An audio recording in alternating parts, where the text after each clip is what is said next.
The boardroom conquest. Marcus Kane adjusted his titanium cufflinks as the transport shuttle approached the massive stellar commerce hub. The structure stretched across 3 kilometers of space, a gleaming testament to galactic cooperation and trade, or so the brochures claimed. Kane knew better. He saw weakness in every elegant curve, opportunity in every diplomatic protocol. The other passengers, a mix of alien diplomats and trade representatives, chatted nervously about the upcoming negotiations. They spoke of cultural sensitivity, of careful words, of the delicate dance of interspecies relations. Kane almost smiled. They were playing checkers, while Earth had moved to 3-dimensional chess.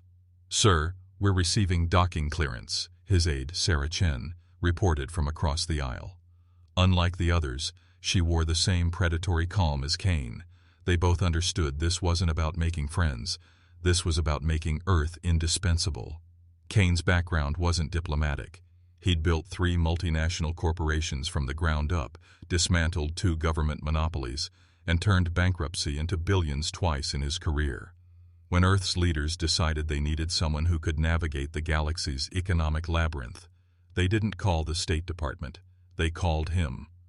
The docking bay buzzed with activity. Beings from dozens of species moved about with purpose, their exotic forms creating a tapestry of galactic diversity. Kane observed each group with clinical precision. The tall, blue-skinned Valorians clustered together, their economic data tablets clutched tight. The crystalline Nexari floated in perfect formation, their collective consciousness making them predictable in negotiations. The furry Kethans bounced excitedly, their enthusiasm masking sharp business instincts. "Remember," Kane murmured to his team as they disembarked, "they invite us here because they need something from humanity. Our job is to figure out what that is, then make them need everything else we have." The welcoming committee was impressive.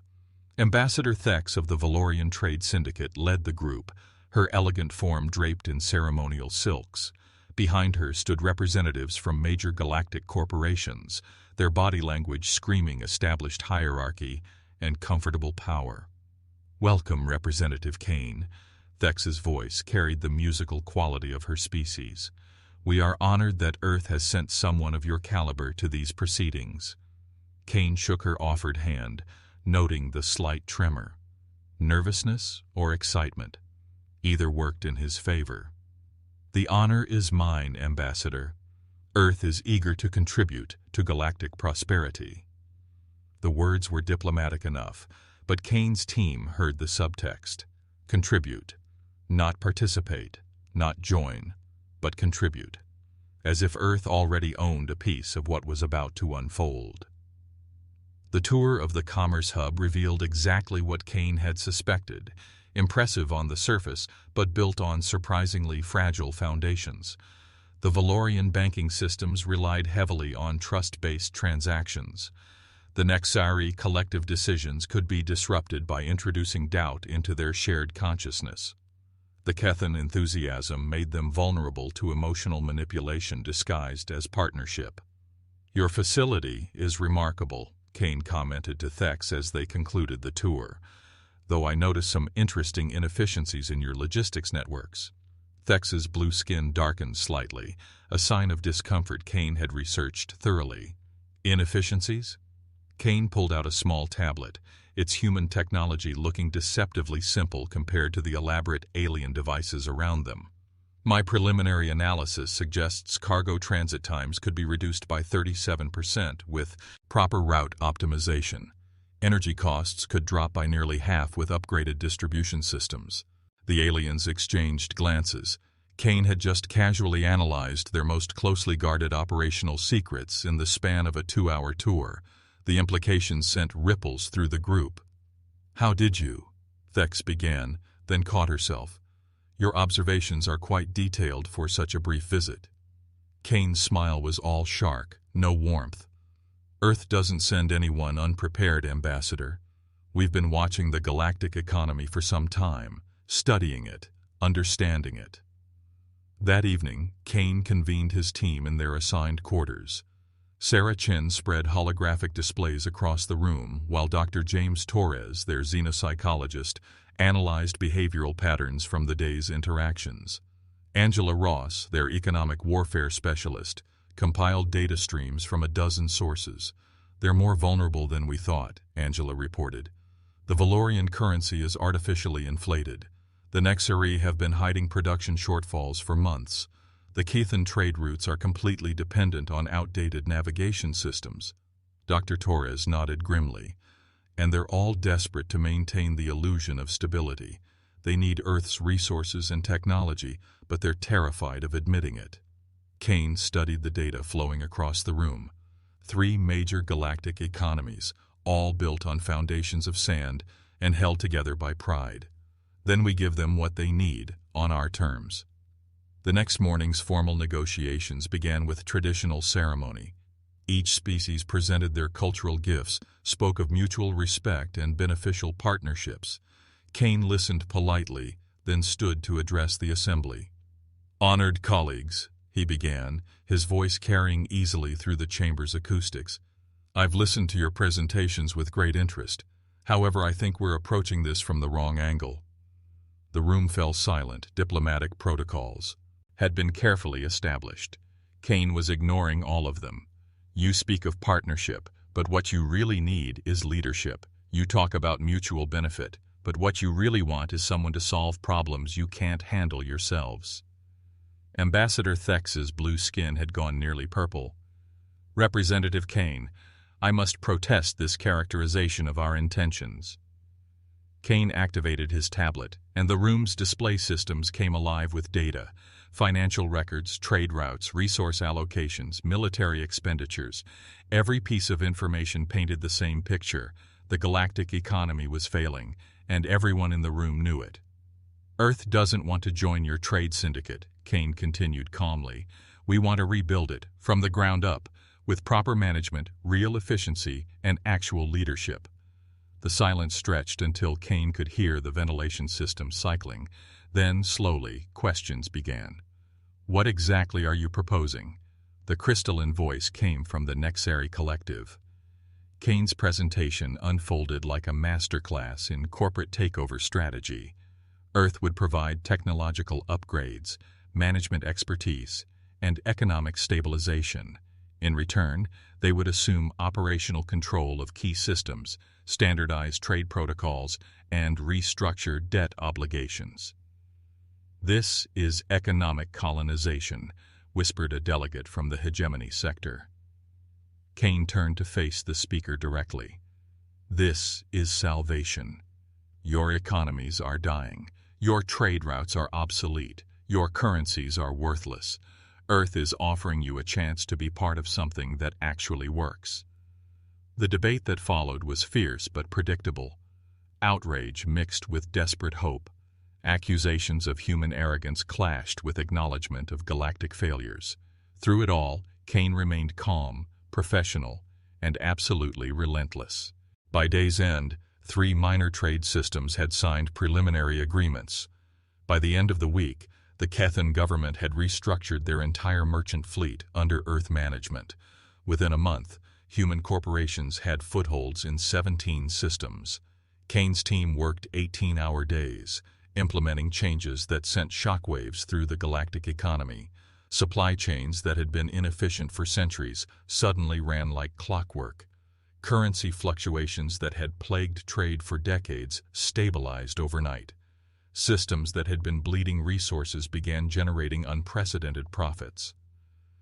The aliens watched in amazement and growing unease as human efficiency transformed their worlds. What they had built over millennia, humans were rebuilding in months. The improvements were undeniable, but the cost was becoming clear. They were no longer in control of their own economies. Ambassador Thex requested a private meeting with Kane 6 weeks into the process. She arrived at his temporary office looking haggard, her elegant composure cracked by stress. "You've done what you promised," she admitted quietly. "Our systems are running better than ever. Trade volumes are up. Efficiency ratings have never been higher." Kane gestured to a chair, noting how she perched on its edge like a bird ready to flee. "I sense a but coming, Ambassador. But we're not partners anymore. We're employees. Our own governments come to us for permission to make changes that affect our worlds. Her voice carried a mixture of admiration and fear. You've made us dependent on you. Kane's expression didn't change. I've made you successful. There's a difference. Is there? Thex stood abruptly. Some of my colleagues are starting to use words like occupation and subjugation. They're saying humans are no different from any other conqueror, just more subtle.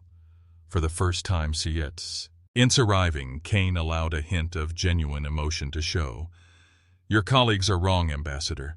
Conquerors take by force and rule through fear. We've built something better. We've created a system where everyone prospers. Under human leadership.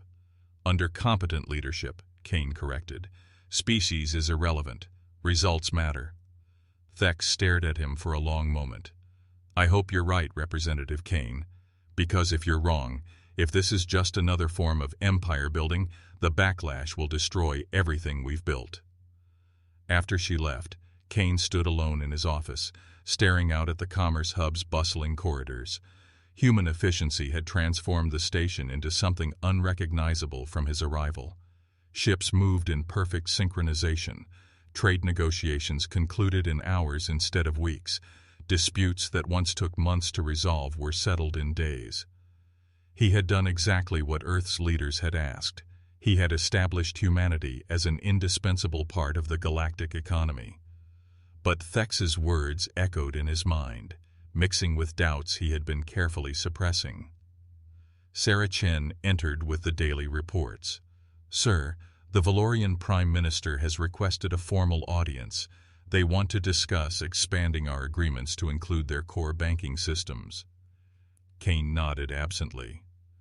Schedule it for tomorrow. What about the Nexary collective decision on the shipping routes? They've agreed to all our terms. Full integration with Earth logistics networks. Sarah paused, studying her boss with concern. Sir, is everything all right? You seem distracted. Kane turned back to the window, watching a group of young aliens laughing as they navigated the corridors. Their carefree manner reminded him that real beings lived within the economic systems he manipulated so easily. Sarah, in your analysis, how many of our new partner species would survive economically if we withdrew our support tomorrow? The question clearly surprised her. Sir, that's not really relevant. We're not planning to withdraw. Humor me. Sarah consulted her tablet, running quick calculations. Based on current dependencies, maybe 2 of the minor systems could maintain basic functions. Everyone else would face significant disruption. Some might experience complete economic collapse. Kane absorbed this information silently. 2 systems out of 17. The others had become so dependent on human management that they couldn't function without it. He had built exactly what he intended, a network of willing subordinates who needed Earth more than Earth needed them. Sir? Sarah's voice carried growing concern. Are you having second thoughts about the operation? Kane straightened his shoulders and turned back to his desk. No, Sarah. Just making sure I understand the full scope of our success. But as the reports piled up on his desk, each one detailing another species becoming more deeply integrated into Earth's economic web, Kane couldn't shake the feeling that he had crossed a line he couldn't see and might not be able to uncross. The transformation was complete, but something fundamental had changed in the process. The question was whether what they had built would stand as a monument to human capability or as a warning about human ambition. Outside his window, the galaxy spun on, unaware that its economic fate now rested in the hands of a species that had learned to conquer without firing a single shot. The Reckoning. 3 months after the Commerce Hub's transformation, the first cracks began to show. Kane reviewed morning intelligence reports in his expanded office suite, now occupying an entire section of the station's administrative deck. What had started as temporary quarters had evolved into the de facto seat of galactic economic power. Sir, we have a problem, Sarah Chen announced, her usual calm demeanor strained. She activated the room's holographic displays, showing economic data, stria, mists from across the galaxy. The Zeltharian Confederation has imposed trade sanctions on all Earth-affiliated systems. Kane studied the data carefully. The Zeltharians were a proud warrior culture that had been notably absent from the early negotiations. Their economic power was limited, but their influence among the Outer Rim systems was significant. "What's their stated reason?" Kane asked, already suspecting the answer. "They're calling it economic imperialism," Dr. Torres interjected from across the room. "They've issued a formal declaration condemning what they term humanity's silent conquest of the galaxy." Angela Ross pulled up additional screens showing market fluctuations. "It gets worse. The sanctions are working. We're seeing coordinated withdrawal from Earth-managed systems in 7 sectors. Someone's been planning this for weeks." Kane's jaw tightened. He had anticipated resistance, but not this level of coordination. "Who's leading this?" "Best intelligence suggests it's Zara Keth of the Zeltharian Military Council," Sarah reported. "Former diplomatic attaché, extensive knowledge of galactic trade systems, and apparently a very compelling speaker." The holographic displays shifted to show recordings of Keth addressing various alien assemblies. She was impressive even by human standards, her reptilian features conveying both intelligence and determination. Her words were carefully chosen, designed to appeal to species pride while highlighting their growing dependence on Earth. "She's good," Kane admitted grudgingly. "She's not attacking our results, just our methods. Smart approach." Over the following weeks, Keth's influence spread like wildfire through systems that had initially embraced Earth's management. Protests erupted on Valorian trade stations. The Nexari Collective began questioning their integration agreements.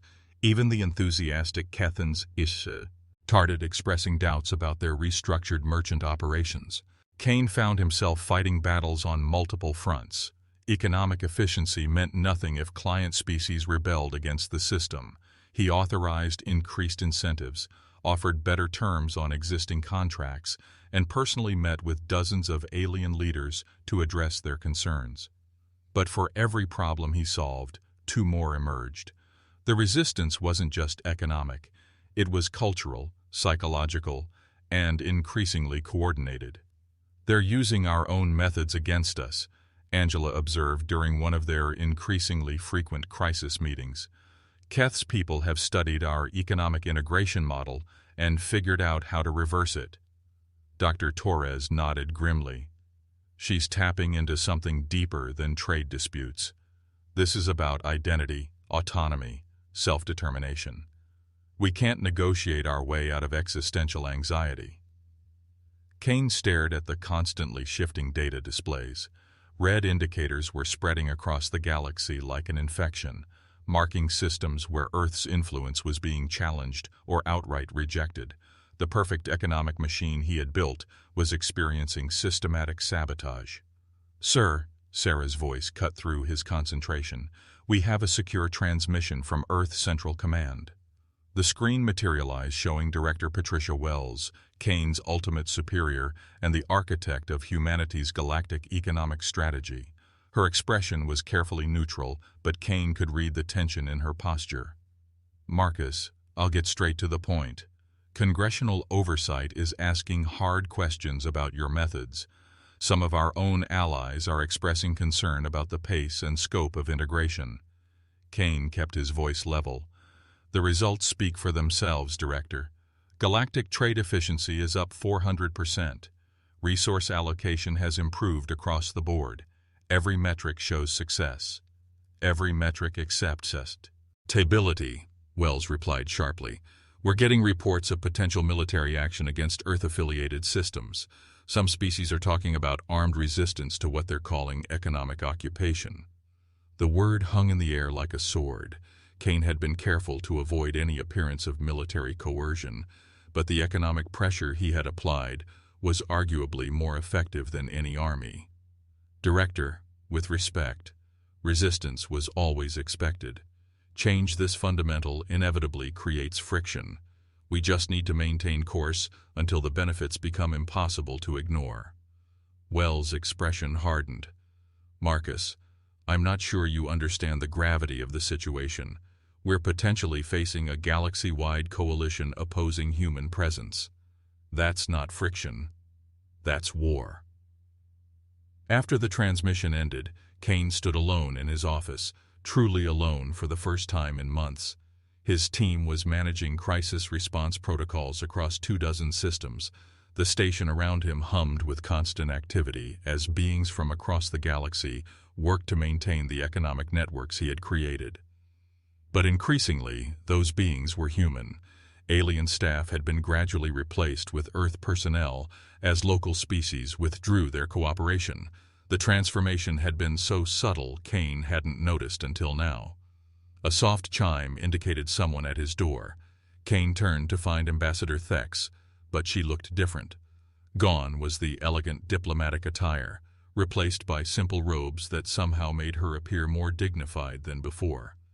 "Representative Kane," she said formally, "I've come to tender my resignation from the Commerce Hub Administrative Council." Kane gestured to a chair, but she remained standing.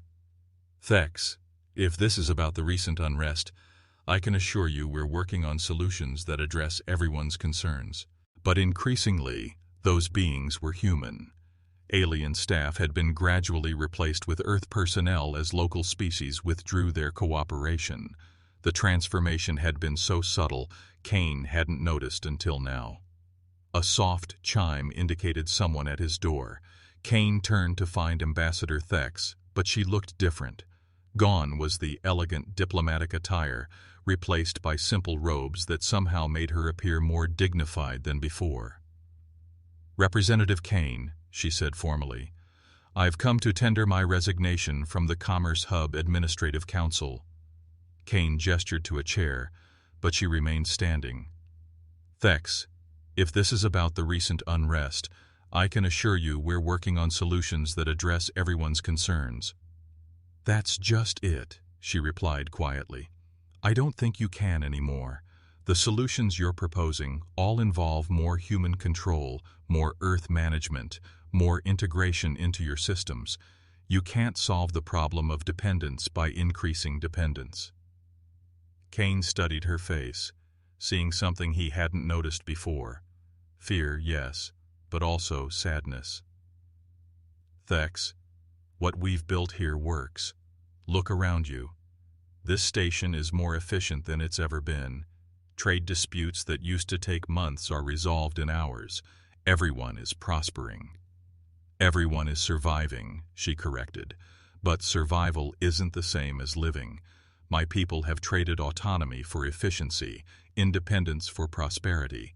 We've become very successful junior partners in our own civilization."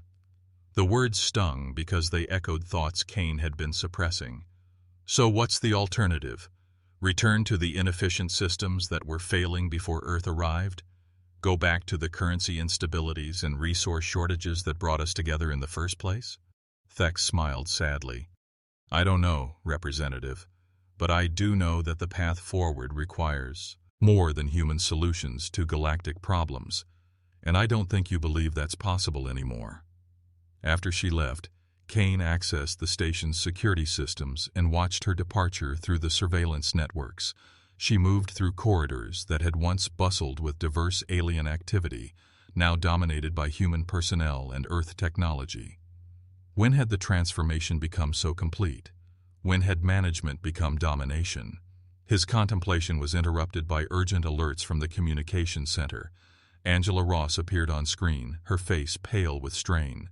"Sir, we have a major situation developing. The Zeltharian fleet has moved to blockade the Kepler trade nexus.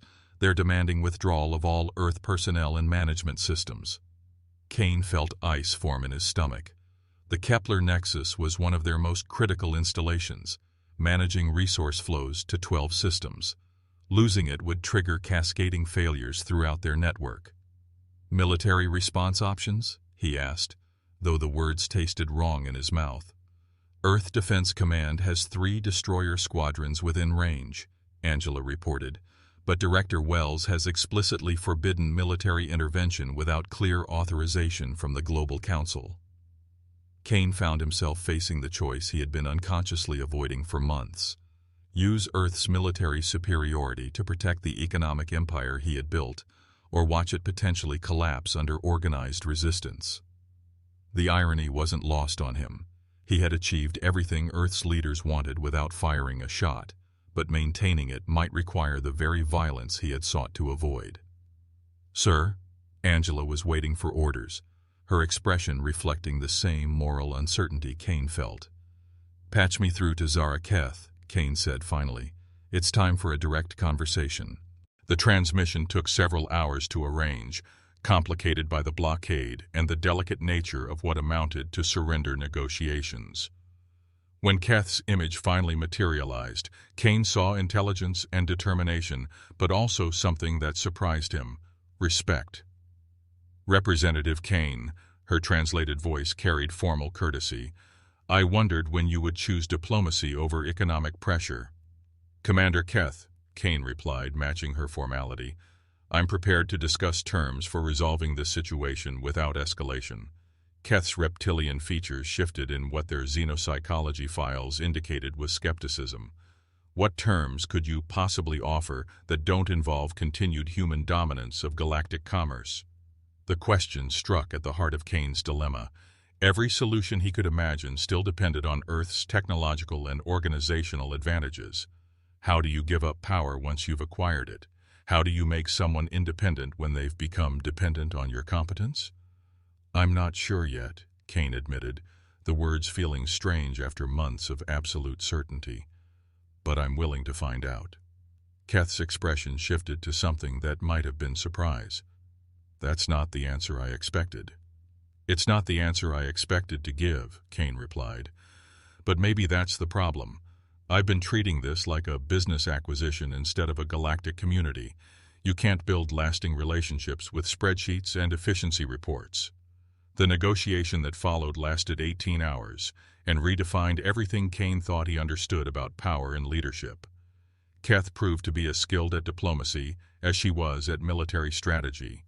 But more importantly, she helped Kane see the situation from perspectives he had been systematically ignoring. The final agreement created something entirely new, a hybrid system that preserved Earth's technological and organizational contributions while restoring meaningful autonomy to client species. Human managers became advisors. Earth corporations became partners rather than controllers. The efficiency gains were preserved, but the power structures were fundamentally altered. "You realize this will be harder to manage," Sarah warned as they reviewed the implementation plans. Kane nodded, understanding that harder was probably an understatement. "But it will be sustainable. What we built before was impressive, but it was also fragile. It depended on everyone accepting permanent subordination. That was never going to last." The transformation took months to implement and wasn't without setbacks. Some human corporations resisted the reduced control. Several alien species initially struggled with renewed independence. But gradually, a new equilibrium emerged that satisfied most participants. Kane stood in his original office, now much smaller and shared with Thex, who had returned as co-director of the Commerce Hub. The station bustled with the same efficiency as before, but the atmosphere was different. Collaboration had replaced command. Partnership had supplanted control. "Any regrets?" Thex asked, noting his contemplative mood. Kane considered the question carefully. "About the methods, yes. About the results, no. We created something that works, even if we had to tear it down and rebuild it to make it right." Through the window, the galaxy spun on, now connected by economic networks that served all participants rather than just their human architects. It wasn't the empire Kane had originally envisioned, but it was something more valuable: a community. The predators had learned to become partners, and the galaxy was stronger for it.